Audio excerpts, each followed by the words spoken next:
Hi. She's very scared. Tell me what's going on.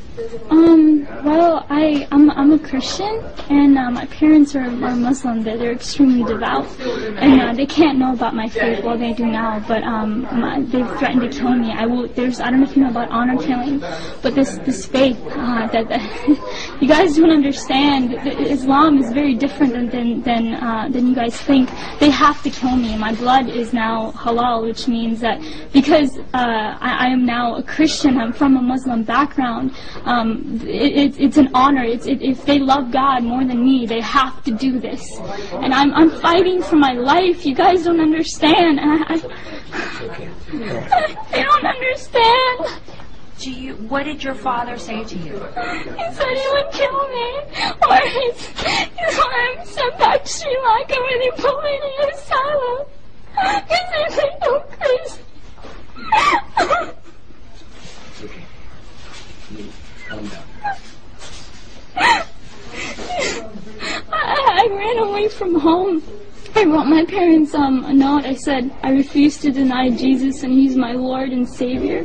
And I pray you find His forgiveness and mercy, and I love them both dearly. I wrote that, but they never showed it to the police officers. They want me back home. I can't go back to Ohio. You guys don't understand that community. That like, I will die within a week. Like, my life is at stake. But my dad threatened me. I was ready to die. These were my thoughts, that I'll be a martyr for Christ. Let it be so. But the Lord led me here somehow through His grace. I rode on a bus for 27 hours to 30 hours to get here, and so it's been God's hand protecting me the entire time. And but I'm fighting for my life, so if prayers are appreciated. I don't know what, today's my birthday, my 17th birthday, and I might even die. I don't know what's gonna happen to my own life. Like, can you tell me why you ran away? I was threatened by my dad. When my dad found out, I had a Facebook. That's how he found out. And phone calls from the Muslim community started coming in with emails, and he confronted me. And I had a laptop, and he took that laptop and he waved it in the air, and he was about to beat me with it. And he said, if you have this Jesus in your heart, you're dead to me. You're not my daughter. And I refused to speak, but he said, I will kill you. Tell me the truth. And these words, bad words, he cussed words, and so I knew that I had to get away. A couple of weeks later, even I told my dad that I needed to learn more about Islam because I was scared. And I said that because when I had come to know the Lord, I dropped everything about Islam. I mean, I had to hide my Bible for years. I would go outside to pray. When my dad was asleep was when I went outside to pray. I snuck out to Christian prayer meetings in fear of my life. And finally this day had come where I was confronting my dad. But a couple of weeks later, after I told my dad that I wouldn't follow Islam, but I would learn more about it, and he put me class after class after class after class, thinking that that my mind was going to be back in it. But of course not. I mean, I'm a follower of God, Jesus, the true living Jesus, but a couple of weeks later, my mom found a Christian book, and I knew it was then that it was over for me. I had to leave. How did you end up in Florida here? Here? What happened is that night I had to leave, so I left that Saturday night, was it? It was Saturday night in the morning. I left to go to a friend's house, and I asked her, I begged her to take me to church. I needed to get to church. I needed to pray. I needed to seek the Lord to know what to do. And so that entire day from 7 in the morning to late at night, I prayed and prayed and prayed, and finally I was able to get a ride back home to the person's house. And then I stayed there Sunday night, because my dad was coming back home from his trip that night.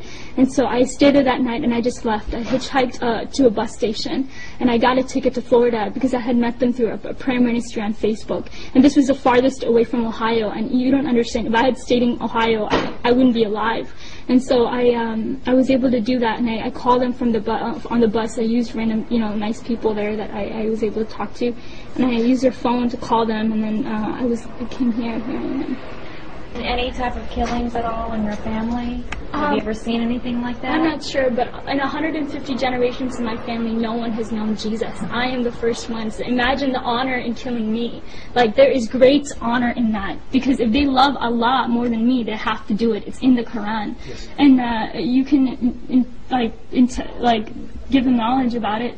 Because After they finish talking to you. yeah, so he really will explain it and break it down. They have to do this. Like, if they just have to. And either they do that or they send me back to Sri Lanka. And if there's an asylum, there's an asylum there where they put people like me. Like, think I'm crazy. And Do you really think that this is true, or do you think this is just a threat?